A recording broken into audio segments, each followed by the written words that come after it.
ममता और उपेंद्र अपनी 4 विधवा बहुएं स्वरा, गुंजन, वेदिका और पल्लवी के साथ रहते हैं। ममता और उपेंद्र ने 2 साल पहले ही अपने चारों बेटों को एक हवाई जहाज के एक्सीडेंट में हमेशा हमेशा के लिए खो दिया होता है, जिसके बाद अब उनकी चारों बहुएं गांव में पूरी सब्जी का ठेला लगाकर काम करती हैं। स्वरा, ये लो, मैंने ना पूरियाँ बेल दी हैं, तुम फटाफट इसको तल दो। 100 पूरियों का ऑर्डर आया है आज हमें। गांव के एक बड़े आदमी का घर है जहां पर पूजा है। हमें पूजा शुरू होने के पहले ही पूरियों का ऑर्डर पहुंचाना है।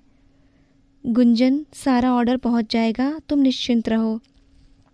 पल्लवी, तुम यहाँ धीरे धीरे से सब्जी क्या काट रही हो? जाओ तुम ग्राहकों को संभालो। देखो 3 लोग ना अभी वहाँ पर राह देख रहे हैं, उन्हें फटाफट पूरी सब्जी परोस दो, ठीक है? तब तक मैं सब्जियाँ काट कर रख देती हूँ, फिर तू पका देना। ठीक है वेदिका, मैं ये कर दूंगी। चारों बहुएं एक साथ मिलजुल कर पूरे ठेले को बहुत अच्छे से संभालती हैं। उनके हाथ के बने पूरी सब्जी का स्वाद भी बहुत अच्छा होता है। सभी चटखारे लेते हुए खाते हैं और जम के तारीफें भी करते हैं। क्या बात है, ऐसी पूरी सब्जी तो हमने आज तक नहीं खाई। मन करता है खाते ही जाएं, खाते ही जाएं। अरे वही तो। अच्छा भाभी, अगले महीने मेरी बहन की शादी है। मैं चाहता हूँ कि पूरी सब्जी का ऑर्डर यहीं पर दे दूं।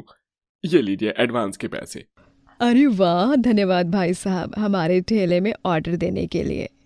आपका ठेला पूरे गांव में अलग और अनोखा है। यहाँ आओ तो ऐसा लगता ही नहीं कि हम किसी ठेले में खाना खा रहे हैं। बिल्कुल घर जैसा महसूस होता है। यहाँ एक अलग सा अपनापन है भाई। बहुत बहुत धन्यवाद। यूं ही हमारे ठेले की पूरी सब्जियां खाने आते रहा करिए। वो चारों ठेले के काम के साथ साथ घर पर भी उतना ही ध्यान दिया करती हैं।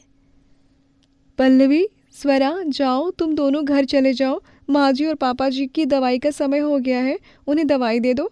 और हाँ, शाम का समय है तो चाय और नाश्ता देते आना उन दोनों को। तब तक मैं और वेदिका यहाँ ठेले के काम को संभालते हैं।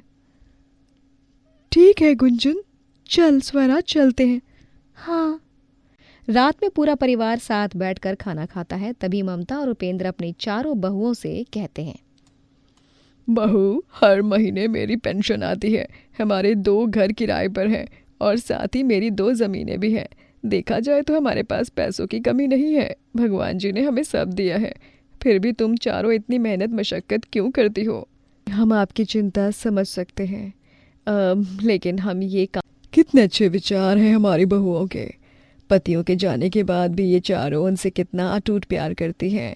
आजकल के ज़माने में ऐसी बहुएं, ऐसी बीवियां मिलना बहुत मुश्किल है। उपेंद्र जी, सच कहूँ तो मैं भी अपनी बहुओं को आगे जाते देखना चाहती हूँ। और देखना, एक दिन इनका पूरी सब्जी का ठेला इन्हें खूब आगे ले जाएगा। ममता, शायद तुम और चारों बहुएं सही कह रही हैं। मेरी ही सोच गलत है। खैर, मैं भी तुम चारों की सोच के साथ सहमत हूँ। मेरा और ममता का आशीर्वाद तुम चारों के साथ हमेशा है और रहेगा। जीती रहो और खूब सारी प्रगति करो बहुओं। धन्यवाद पापा जी। उपेंद्र और ममता अपनी चारों बहुओं से बहुत प्यार करते हैं। वो चारों उन्हें दिल से अपनी बेटियां ही मानते हैं और वो चारों भी उन दोनों का अपने माता पिता की तरह ख्याल रखती हैं। ये देख उन चारों के ननद नंदोई ईशानी और युवराज दोनों खूब जलते हैं। देख रही हो ईशानी, कैसे तुम्हारे परम पूज्य पिताश्री तुम्हारी भाभीियों पर अपनी सगी बेटी से भी बढ़कर प्यार बरसा रहे हैं। हाँ युवराज, माँ और पापा पूरी तरह से बदल चुके हैं। उन्हें मेरी कुछ पड़ी ही नहीं है। बस अपनी चारों बहुओं को ही बेटियां बना दिया है उन दोनों ने। ईशानी, उस दिन जब मैं पापा जी से मिलने गया था, तभी वो माँ जी के साथ बात कर रहे थे। वो भी अपनी जायदाद अपनी चारों बहुओं के नाम करने के बारे में। क्या? ये तुम क्या कह रहे हो युवराज? सच कह रहा हूँ ईशानी। नहीं, ऐसा बिल्कुल नहीं हो सकता। वो जायदाद मेरे नाम होनी चाहिए, उन चारों के नाम पर नहीं। तो अब क्या करोगी? मैं जानती हूँ कि अब मुझे क्या करना है। मैं उन चारों को माँ और पापा की नज़रों में इतना गलत साबित कर दूंगी कि माँ और पापा उन्हें धक्के मारकर घर से बाहर, अपने दिलों से, घर से, हर जगह से बेघर कर देंगे। क्या? ईशानी अब ममता और उपेंद्र से मिलने जाती है और उन्हें चारों बहुओं के खिलाफ भड़काना शुरू करती है। ये तो क्या कह रही है ईशानी? नहीं, ये सरासर झूठ है। नहीं माँ, यही सच है। आप चारों की लाडली बहुएं ना बाहर जाकर आपके बेटों का सपना पूरा नहीं कर रही हैं, बल्कि अपने नए आशिकों से चक्कर चला रही हैं। आपकी कसम, मैं झूठ क्यों बोलूंगी? क्या इसका मतलब? इसका मतलब यह है कि हमारी बहुएं हमसे झूठ कह रही थी। वो बस अच्छा बनने के नाटक कर रही थी। हाँ पापा, मैंने अपनी आंखों से देखा है उन चारों को अपने आशिकों से पार्क में गुलछर्रे उड़ाते हुए। मुझे भी बहुत दुख हुआ। न जाने क्या बीत रही होगी मेरे चारों स्वर्गवासी भाइयों के दिलों पर। माँ, पापा, वो चारों आप लोगों को भी धोखा दे रहे हैं। समय रहते ही वो किसी दिन आप दोनों को भी अकेला छोड़कर भाग जाएंगी। क्या? लेकिन ईशानी, मुझे विश्वास नहीं हो पा रहा इस बात पर। जानती हूँ माँ, ये बात तो विश्वास करने जैसी है ही नहीं, पर वो कहते हैं ना, जो जैसा दिखता है ना वो वैसा होता नहीं है। समय रहते ही उन चारों को अपनी ज़िंदगी से निकाल दो। आप दोनों तो उनके नाम पर सब कुछ करने की फिराक में हो। भूल कर भी ये गलती मत करना, वरना वो चारों आपका सब कुछ लूट कर अपने ऊपर बस यूं ही बोझा हटाकर बस उस मवाली आशिकों के साथ फुर हो जाएंगी। हाँ। हे भगवान, ये बहुत गलत किया उन चारों ने हमारे साथ, बहुत गलत। ममता और उपेंद्र ईशानी की बात को सच मान लेते हैं और रात में जब चारों बहुएं ठेला बंद करके घर की ओर लौटती हैं, तभी वो अपना सारा सामान बाहर फेंका हुआ देखकर परेशान हो जाती हैं। उपेंद्र और ममता उन्हें खूब सुनाते हैं। ये आप दोनों क्या कह रहे हैं माँ जी, पापा जी? हमारा बाहर कोई चक्कर नहीं चल रहा है, हम आपको कोई धोखा नहीं दे रहे हैं। हाँ माँ जी, पापा जी, हम पर भरोसा कीजिए। चुप हो जाओ तुम चारों। अब तुम लोगों की हमारे घर में कोई जिंदगी, कोई जरूरत नहीं है, कोई जगह नहीं है। चले जाओ यहाँ से। हाँ, तूने हमसे पैसे लिए थे और अब दे नहीं रहा है, मैं तुझे छोड़ूंगा नहीं। हाँ, आज तो मुझे हमें अब पैसे देने ही होंगे, वरना तू गया काम से। नहीं नहीं, मत मारो मुझे। छोड़ दो मेरे पति को, छोड़ दो। हे भगवान, ये तो नंदोई जी को बहुत बेरहमी से मार रहे हैं। हमें नंदोई जी को बचाना होगा। ननद जी देखो कितनी डर रही है वो। चलो चलो। चारों बहुएं वहां जाकर उन आदमियों को उनके पैसे देती हैं और युवराज को बचा लेते हैं। ये देख युवराज और ईशानी को बहुत शर्मिंदगी होती है। वो अब उपेंद्र और ममता को बुलाते हैं और उनके सामने अपने सच को कबूल करते हैं। हाँ माँ पापा, मैंने आपसे झूठ कहा था, वो सब झूठ था। क्या? मुझे जलन होती थी जब आप दोनों इन चारों को इतना प्यार देते थे, और फिर आप दोनों ने इन चारों के नाम अपनी जायदाद करने का फैसला लिया। तो मैं ना डर गई और इसीलिए मैंने आप दोनों को भड़काया, ताकि आप दोनों इन चारों को अपनी ज़िंदगी से निकाल दो और फिर सारी जायदाद मुझे और युवराज को मिल जाए। हमने चारों भाभियों के साथ बहुत गलत किया, लेकिन आज इन्होंने सही समय पर आकर पैसे दिए, वो भी अपनी मेहनत की कमाई के, और मेरी जान बचाई। हम बहुत शर्मिंदा हैं। हम दोनों हाथ जोड़कर आप सबसे माफ़ी मांगते हैं। हाँ, हमें माफ़ कर दीजिए। हमें माफ़ कर दीजिए। हम दोनों को अपनी गलतियों का पूरा एहसास हो चुका है। हमें अपनी गलतियों को सुधारने का एक आखिरी मौका दीजिए। सभी ईशानी और युवराज को माफ़ कर देते हैं, जिसके बाद पूरा परिवार एक साथ खुशी से रहने लगता है और साथ ही चारों बहुएं तरक्की करके अपनी पूरी सब्जी के ठेले की जगह अब एक बड़ा सा रेस्टोरेंट खोल लेते हैं, जो गांव का पहला बड़ा रेस्टोरेंट होता है। निधि एक बौनी लड़की होती है जो अजय नाम के लड़के से प्यार करती है। अजय और निधि दोनों एक पार्क में मिलते हैं और अजय निधि से कहता है, निधि, अब बस मैं तुमसे और ज्यादा दिन अलग नहीं रह सकता। अरे परेशानी क्या है? हम दोनों एक दूसरे से इतना प्यार करते हैं, तो तुम क्यों शादी के लिए मना कर रही हो? अजय, तुम तो जानते ही हो ना, मैं बौनी हूँ। मुझे पता है कि तुम मुझ में भले ही कोई कमी नहीं देखते हो, लेकिन तुम्हारे घर वाले भी तो है ना, और मुझे नहीं लगता है कि तुम्हारे घर वालों को मैं पसंद आऊंगी।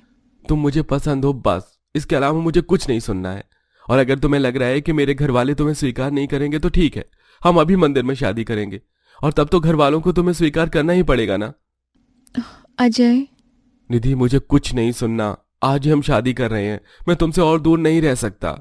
अजय निधि से तुरंत मंदिर में जाकर शादी कर लेता है और फिर उसे अपने घर लेकर जाता है। अजय के साथ एक बौनी लड़की शादी के जोड़े में देखकर अजय की माँ और बहन दोनों हैरान हो जाते हैं। ये किसकी बच्ची है और ये शादी के जोड़े में यहाँ क्या कर रही है? माँ, ये निधि है, मेरी पत्नी। हमने शादी की है, और अगर आपको निधि पसंद नहीं हो तो भी अब ये हमारे साथ ही रहेगी। तुझे ये बौनी ही लड़की मिली थी पूरी दुनिया में शादी करने के लिए? अरे अगर तुझे शादी करने का इतना ही भूत सवार था तो मुझे बताता ना, मैं तेरे लिए एक से एक लड़की देखती। माँ, मुझे निधि ही पसंद है, और अब आपको भी निधि को स्वीकार नहीं पड़ेगा। इसके आगे मुझे कुछ नहीं सुनना।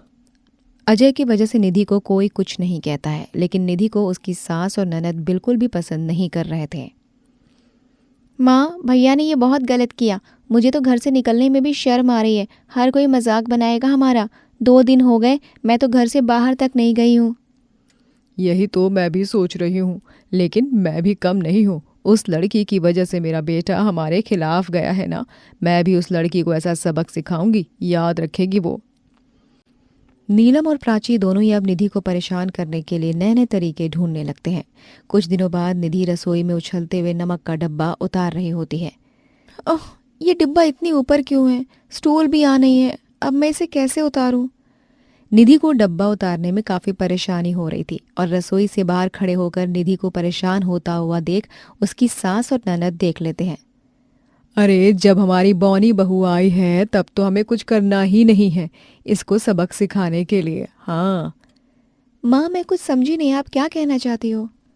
तू भी ना प्राची, बिल्कुल भी समझदार नहीं है। अरे खुद देखना इस बौनी बहू को कैसे उछल उछल के सामान उतारना पड़ रहा है।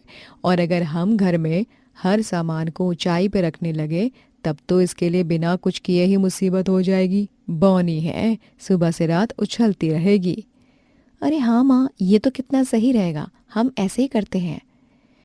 नीलम और प्राची अब दोनों मिलकर घर की सभी ज़रूरतों का सामान, रसोई में मसालों के डब्बे या फिर निधि की अलमारी, सब कुछ थोड़ा ऊंचाई पर बनवा देती हैं। ये सब देखकर निधि काफ़ी ज़्यादा परेशान हो जाती है।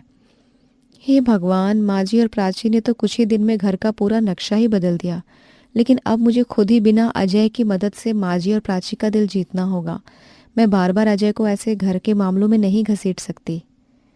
निधि भी अब अपनी सास और ननद का दिल जीतने की पूरी कोशिश करने लगती है। कुछ दिनों बाद प्राची रसोई में खड़ी होकर निधि को बुलाती है। भाभी, वो क्या है ना, मुझे चावल खाने का मन है। आप तो सुबह से कितने काम कर रही हैं, तो आप थक गई होंगी, इसीलिए मैंने सोचा कि मैं खुद ही चावल बना लेती हूँ। तो फिर मुझे रसोई में क्यों बुलाया? कुछ और काम था क्या? हाँ, काम तो है ही। वो क्या है ना भाभी, मेरे पैरों में ज़रा दर्द हो रहा है, तो आप ही उछल कर ज़रा चावल का डब्बा उतार दो ना। ठीक है, मैं चावल का डब्बा उतार देती हूँ। निधि उछल उछल कर डब्बा उतारने की कोशिश करने लगती है और ऐसे में ही निधि को काफ़ी समय लग जाता है। अरे भाभी, एक काम बोला है आपसे, उसमें भी इतना समय लगा रही हो। थोड़ा जल्दी करो ना, मुझे भूख लग रही है। बौनी हो इसीलिए इतना टाइम लगा रही हो ना। ऐसे ही अक्सर प्राची और नीलम दोनों मिलकर निधि को परेशान करते रहते हैं। कुछ दिनों बाद नीलम और उसकी पड़ोसन राधिका दोनों बात कर रहे होते हैं। निधि चाय लेकर आती है। निधि बहू, तेरी आंखें हैं फिर भी तुझे दिखाई नहीं देता क्या? माँ जी, आप क्या कह रही हैं? तुझे घर नहीं दिख रहा है क्या? इतने जाले लगे हुए हैं। वैसे तो तू इस घर की बहू बनती है, लेकिन घर को साफ रखने में हमेशा ही काम चोरी करती रहती है। माँ जी, अभी मैं थोड़ी देर में जाले साफ कर दूंगी। थोड़ी देर में क्यों भाई? जो काम अभी बोला गया है उसे अभी करने में क्या तुझे शर्म आ रही है? चल जल्दी से जाले साफ कर। निधि स्टूल लेकर जाले साफ कर रही होती है और स्टूल बार बार हिल रहा होता है। भगवान, बस मैं स्टूल से ना गिर जाऊं, वैसे भी मुझे बहुत डर लग रहा है। निधि को ऐसे परेशान देखकर नीलम काफी खुश हो रही थी। राधिका, देख रही हो ना मेरी बौनी बहू को, कभी उछलकर जाले साफ कर रही है तो कभी डंडे से, जो कि बार बार गिर रहा है। देख लो मेरी बौनी बहू का कमाल। कुछ भी कहो, बौनी बहू की वजह से हंसी तो बहुत आती होगी। तुम्हारा तभी खून इतना बढ़ रहा है। अजय अब घर में वापस से बदलाव करता है और इस बार घर का बदलाव बौनी बहू के हिसाब से होता है। दरवाजे छोटे, घर की हर चीज काफी नीचे थी। माँ, भैया ने ये क्या कर दिया? मैं अपने कमरे में जब भी जा रही हूँ तो कभी मेरे कमर पर लग रही है तो कभी सर पर लग रही है। मैं अपनी कमर पकड़े हुए क्यों हूँ? तुझे क्या ये दिखाई नहीं दे रहा? अरे मेरी कमर में भी इसी वजह से दर्द हो रहा है। हर काम झुककर करना पड़ रहा है, कमरे में भी झुककर जाना पड़ रहा है। तो भैया को कुछ बोलो ना। आने दे तेरे भाई को घर पर, बात करती हूँ मैं उससे। शाम के समय अजय ऑफिस से घर जाता है और सामने उसकी बहन, माँ और पत्नी थी। क्या हुआ? तूने घर का नक्शा क्यों बदल दिया? तुझे पता भी है सुबह से झुक झुक कर मेरी कमर दर्द हो गई। और आपने कभी सोचा निधि को परेशान करने से पहले घर की रैक, अलमारी सबको ऊंचाई पर करवा दिया? हर एक किसी की कमी का मजाक उड़ाना कब से ठीक हो गया। अब जब आप निधि की जगह आई तो समझ आया कि निधि को कितनी परेशानियों का सामना करना पड़ता है। आपका एक दिन में ये हाल हो गया। निधि कब से आपकी सुन रही थी। अजय की बात सुनकर सास और ननद दोनों चुप हो जाते हैं और उसी समय बौनी बहू को और उसकी रसोई को स्वीकार कर लेते हैं।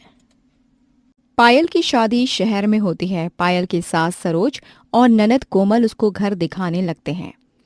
माँ जी, घर तो कितना बड़ा है, कमरे में कितने सारे हैं कमरे। हाँ बहू, और अब ये तेरा ही घर है। वैसे घर तो पूरा देख ही लिया। चल अब मैं तुझे तेरे कमरे में लेकर चलती हूँ। अपने कमरे में जाकर थोड़ा आराम कर लियो, थक भी गई है ना तू काफी। हाँ, ये तो सही कहा माँ जी आपने, थकान तो बहुत हो रही है। कोमल, जा जरा बहू को उसके कमरे में लेकर जा। ठीक है माँ। कोमल अपनी भाभी को उसके कमरे में लेकर जाती है। अगली सुबह पायल पहली रसोई की रस्म के लिए रसोई में जाती है और रसोई देखकर पायल काफी हैरान हो जाती है। ये क्या? अरे ये रसोई है। इस बंधी हुई रसोई में कोई खाना कैसे बना सकता है? ना बाबा ना, मुझसे तो यहाँ खाना नहीं बनाया जाएगा और ना ही मैं यहाँ खाना बना रही हूँ। मैं तो जा रही हूँ छत पर खाना बनाऊंगी। पायल को मॉडर्न रसोई बिल्कुल भी पसंद नहीं आती है और वो उसी समय बर्तन लेकर छत पर चली जाती है। यहाँ पर ईंट तो पहले से ही है, अब ईंट को जोड़कर ही मैं चूल्हा बनाती हूँ और फिर छत पर ही ऐसे हर रोज खाना बनाया करूंगी। यहाँ पर कितनी जगह है, सब बहुत ही अच्छे से हो जाएगा। पायल अब छत पर ही मिट्टी का चूल्हा बनाती है और छत पर ही खाना बनाना शुरू कर देती है। कुछ देर बाद पायल के ससुराल वाले भी उठ जाते हैं। अरे अमन, बहू कहाँ है? सुबह से दिखी नहीं। हाँ माँ, मैं तो रसोई में भी देखकर आ गई। मुझे लगा आज भाभी की पहली रसोई की रस्म है तो वो रसोई में ही होंगी, लेकिन भाभी तो रसोई में भी नहीं है। माँ सुबह जल्दी तो उठ गई थी पायल, उसने मुझे भी उठाया था, लेकिन मुझे काफी नींद आ रही थी इसलिए मैं उठा नहीं। लेकिन मुझे नहीं पता कि पायल कहाँ है। तभी अमन का छोटा भाई अरुण आता है। माँ, भाभी छत पर खाना बना रही हैं। आपने कहा है क्या भाभी को छत पर खाना बनाने के लिए? क्या छत पर खाना? चलो तो जरा छत पर। सब लोग छत पर जाते हैं तो छत की शक्ल ही बिगड़ चुकी होती है। सब काफी दंग रह जाते हैं छत का ऐसा हाल देखकर। माँ, हमने छत को इतने अच्छे से बनाया था, घास वाली कारपेट थी, पौधे, झूला सब लगाया था। मोहल्ले में सबको हमारी ही छत अच्छी लगती थी, लेकिन भाभी ने तो सबसे खराब हमारी छत कर दी। भाभी, आपने ये क्या किया छत का हाल? अरे जब रसोई है तो आपने छत पर खाना क्यों बनाया? आप सब लोग यहाँ? अरे ननद जी, वो क्या है ना, रसोई बहुत ही बंधी हुई लग रही थी और मुझे चूल्हे पर खुले में खाना बनाने की आदत है। हमारी इतनी बड़ी छत है तो छत का सही से इस्तेमाल भी करना चाहिए। हाँ, बस इसीलिए मैं छत पर ही खाना बनाने आ गई। अरे बहू, तुझे अगर हमारी रसोई में खाना बनाना नहीं आता है तो इसमें कोई बड़ी बात नहीं है। अरे हम लोग हैं ना तुझे सिखाने के लिए। छत पर खाना बनाने की कोई ज़रूरत नहीं है। नहीं माँ जी, अरे जिसको जो अच्छा लगता है वैसे करने दीजिए ना। मैं आप लोगों में से किसी की नहीं सुनने वाली हूँ। मुझे तो छत पर ही खाना बनाना अच्छा लगता है और मैं छत पर ही बनाऊंगी। अच्छा, आप सब नीचे जाओ ना, खाना बन गया है। मैं थोड़ी देर में सबके लिए खाना लेकर आती हूँ।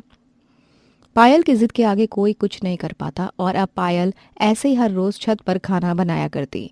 कुछ दिनों बाद बारिश का मौसम बन रहा होता है, जिसे देखकर सरिता कहती है, बहू लगता है काफी बारिश होने वाली है। तो एक काम कर, नीचे आज जाकर खाना बना ले। छत पर चूल्हा जलाएगी और अगर बारिश हो गई तो तेरी मेहनत खराब हो जाएगी। अरे माँ जी, आप ना ऐसे परेशान मत होइए, है ना। सब ठीक हो जाएगा, कोई दिक्कत नहीं आएगी। अरे मैं भी तो ढीठ हूँ, आप देखती जाओ, बारिश होते हुए भी छत पर मैं कैसे खाना बनाती हूँ। पायल एक बड़ी सी तरपाल लेकर छत पर चली जाती है और तरपाल को डंडे की मदद से चारों तरफ से ऊपर से बांध देती है। हो गई ना छत की भी छत। अब बारिश में खाना भी आराम से बन जाएगा और कोई नुकसान भी नहीं होगा। खुले में खाना भी बनेगा और खाना जो है बारिश की वजह से रुकेगा भी नहीं। तेज बारिश में भी जब पायल छत पर खाना बनाकर सबको देती है तो सब हैरान हो जाते हैं। माँ, अब ना बहुत हो रहा है। भाभी को देखकर तो बिल्कुल भी ऐसा नहीं लग रहा है कि भाभी जिंदगी में कभी हमारी रसोई का इस्तेमाल करेंगी। लेकिन इतना तो ज़रूर पता चल रहा है कि भाभी हमारी छत का सत्यानाश ज़रूर करने वाली है। माँ, आप भाभी को कुछ समझाओ ना। मैं तो समझा समझा कर थक चुकी हूँ। बहुत बार समझा दिया है लेकिन ये नहीं मानती है। माँ जी, ननद, आप क्या खुसुर फुसुर कर रही हो? भाभी आपके बारे में ही बात कर रहे थे कि कब तक आप ऐसी छत पर खाना बनाती रहोगी? फिर तो तुमने गलत सवाल किया है ननद जी। अरे छत पर खाना बनाने में आखिर परेशानी ही क्या है? मैं तो सोच रही हूँ रोज रोज नीचे से छत पर बर्तन ले जाने से अच्छा है सारे बर्तन अब छत पे ही रख दूँ। नहीं नहीं भाभी, आप छत पर खाना बनाती हो, इससे ही हमें बहुत परेशानी होती है। आप बर्तनों पर मेहरबानी कर दो बस। हाँ। पायल किसी की सुन ही नहीं रही थी। कुछ दिनों बाद पायल छत पर खाना बना रही होती है, तभी अपनी छत से पड़ोसन गीता मजाक बनाने लगती है। अरे सरोज की बहू गांव से शहर क्यों आई है? गांव में ही रहना था ना। आप ऐसे क्यों कह रही हैं? और मैं गांव में ही क्यों रहूं? क्योंकि शहर में आने का भी तो कोई फायदा नहीं है। गांव और शहर का पूरा फर्क तूने तो मिटा दिया। अरे इसी तरह अक्सर लोग पायल का मजाक बनाने लगते हैं। पायल को ये सब काफी ज्यादा बुरा भी लगता है। कुछ दिनों बाद पायल बाजार से सामान लेकर आती है। पड़ोसन रमा रोकती है।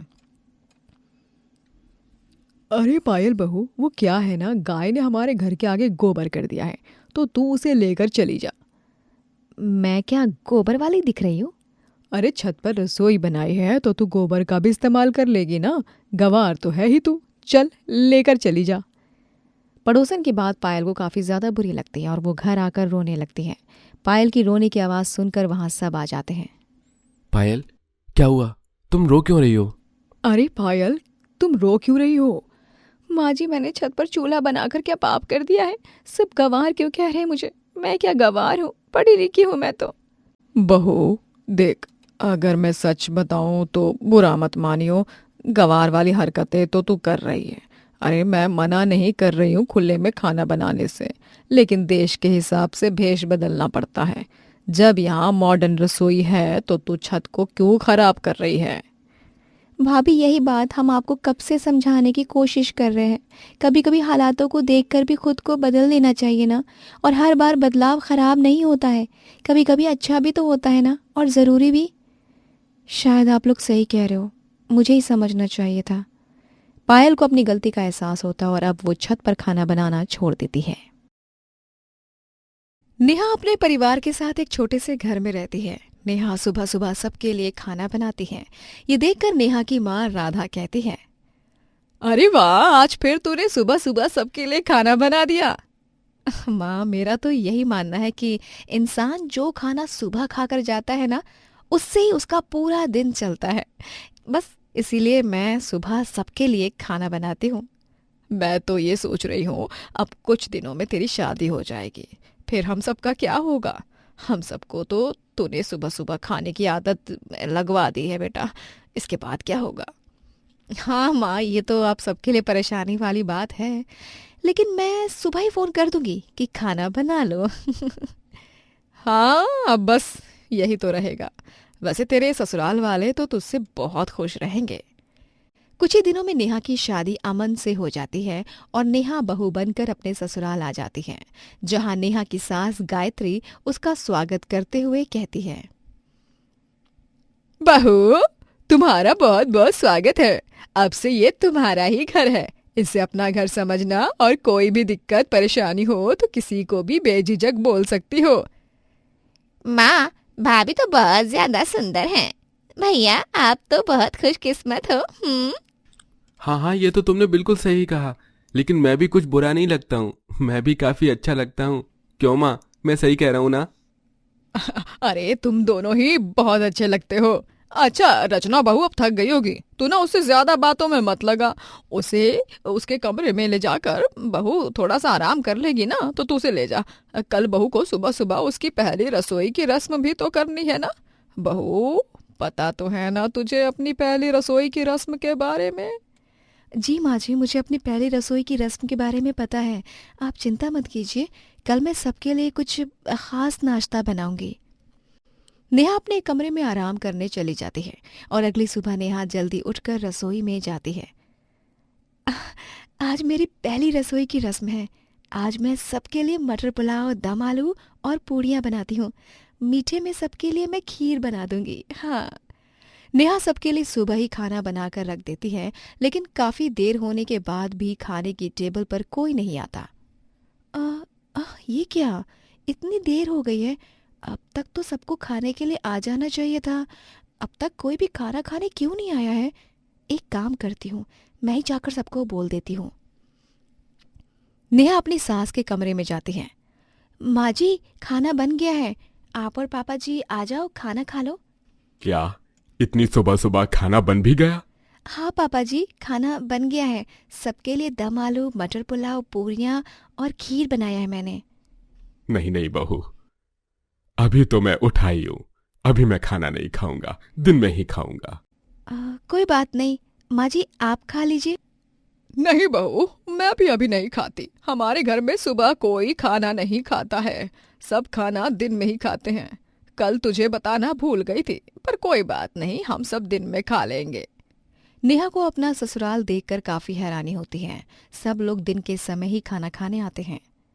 भाभी ये क्या, खाना तो पूरा ठंडा हो गया है। ठंडा तो होना ही था, क्योंकि ये खाना मैंने सुबह का बनाया हुआ है। कोई बात नहीं, कल से दिन में ही बनाना, अभी तो हम खा ही लेंगे जैसे तैसे। कई दिन निकल जाते हैं और अब नेहा दिन के समय ही खाना बनाती, पर नेहा को ये बिल्कुल भी अच्छा नहीं लग रहा था। अब बस बहुत हो गया, यहाँ तो कोई भी अपनी सेहत को लेकर, समय को लेकर पाबंद है ही नहीं। अरे सुबह खाना चाहिए, लेकिन दिन में खाते हैं खाना। पर अब मैं आ गई हूं ना, अब मैं सुबह का खाना सुबह ही खिलाऊंगी। देखती हूँ कोई कब तक मना करता है। नेहा अब हर रोज सुबह खाना बनाने लगती है। खाना बन गया है, आ जाओ सब लोग खाना खा लो। नेहा के बुलाने से भी कोई नहीं आता और सब दिन में ही खाना खाने आते। अरे बहू, ये क्या है? हमने तुझे कितनी बार समझा दिया, अब तक तू क्यों नहीं समझ पाई है? हम सुबह नहीं खाते हैं, हर रोज सुबह खाना बनाकर हमारी क्यों नींद खराब करनी है? लेकिन पापा जी, समझ तो आप लोग नहीं रहे हो। अरे सुबह ही हम सबको खाना खाना चाहिए। बहू, तुझे कितना अच्छा ससुराल मिला है, कभी ये नहीं कहता कि सुबह उठकर खाना बनाओ। हाँ, फिर तू क्यों ससुराल वालों की नींद के पीछे लग गई है? खुद भी सो और हमें भी चैन से सोने दे। नेहा की कोशिशों का उसके ससुराल वालों पर कोई असर नहीं पड़ रहा होता है। ओहो, क्या है ये सब? अगर मेरे ससुराल वाले खुद को ढीठ समझते हैं ना, तो कोई बात नहीं, अब इन्हें मैं भी बता ही देती हूँ कि मैं भी कोई कम ढीठ नहीं हूँ। अब सुबह का ही खाना तीनों टाइम खाओ, फिर चाहे मुंह बनाकर या खुशी खुशी। अगर ताज़ा खाना सबको खाना है तो सुबह उठना ही पड़ेगा। नेहा अब सुबह का बनाया खाना ही तीनों टाइम अपने ससुराल वालों को परोसने लग जाती है। ऐसी एक रात बहू सबको सुबह का खाना बनाकर दे रही होती है। बहू, ये क्या है? राजमा चावल तो तूने सुबह ही बनाए थे ना, फिर तू यही हमें रात के लिए क्यों परोस रही है? रात के लिए कुछ ताज़ा क्यों नहीं बनाती? माँ जी, वो क्या है ना, आप लोगों को सुबह उठने में बहुत तकलीफ होती है और मुझे तीनों टाइम ताज़ा खाना बनाने में तकलीफ होती है। अब मैं आप लोगों को सुबह नहीं उठा रही, तो आप लोग भी बासी खाना खाकर एडजस्ट कर लो ना। बहू, रोज रोज बासी खाना कौन खा सकता है? हमारी तबीयत खराब हो जाएगी ऐसे तो। पापा जी, तबीयत की चिंता तो आपको शुरू से ही नहीं है, और बात साफ है, ताज़ा खाना खाना है तो सुबह सबको उठना पड़ेगा। मैं ताज़ा खाना बनाती हूँ, आप सुबह उठकर एक टाइम ताज़ा खाना खाओ, फिर आपको तीनों टाइम ताज़ा खाना ही मिलेगा। भाभी, लेकिन ये जबरदस्ती है। हाँ, है तो जबरदस्ती, पर आप लोग प्यार से भी कहाँ मान रहे हो? आप सबको तो बेवक्त बासी खाना खाना मंजूर है, पर वक्त के साथ ताज़ा खाना नहीं। नेहा भी अब अपने ससुराल वालों की बात नहीं मान रही थी, और ना ही नेहा के ससुराल वाले उसकी। कई दिन निकल जाते हैं। कुछ दिनों बाद नेहा सुबह सुबह खाना बनाती है और रसोई से जब बाहर निकलती है तो टेबल के पास उसका पूरा ससुराल खड़ा था। ये क्या? कहीं मेरी आंखों का धोखा तो नहीं है? आप सब लोग सुबह सुबह उठ कैसे गए? और आप सब यहाँ क्या कर रहे हो? कल तेरे पापा जी की तबीयत खराब हो गई थी बासी खाना खाने की वजह से, और हम सब ने भी अब बासी खाना खाना छोड़ दिया है, नहीं खाया जा रहा। इसीलिए हम सब ने सोच लिया है कि अब से हम सब सुबह सुबह खाना खाएंगे, कम से कम किसी की तो बात मान जाए। सच में, इसका मतलब अब आप सबको कोई परेशानी नहीं है सुबह खाना खाने से, है ना? तुम सही कह रही थी नेहा, हम लोग ही बेवकूफ थे जो अपने आगे बार बार बस तुम्हें ही गलत बोल रहे थे। तुम तो हम सबके लिए ही इतना कर रही थी, और जब तुम हमारे लिए इतना कर सकती हो तो हम क्यों नहीं कर सकते?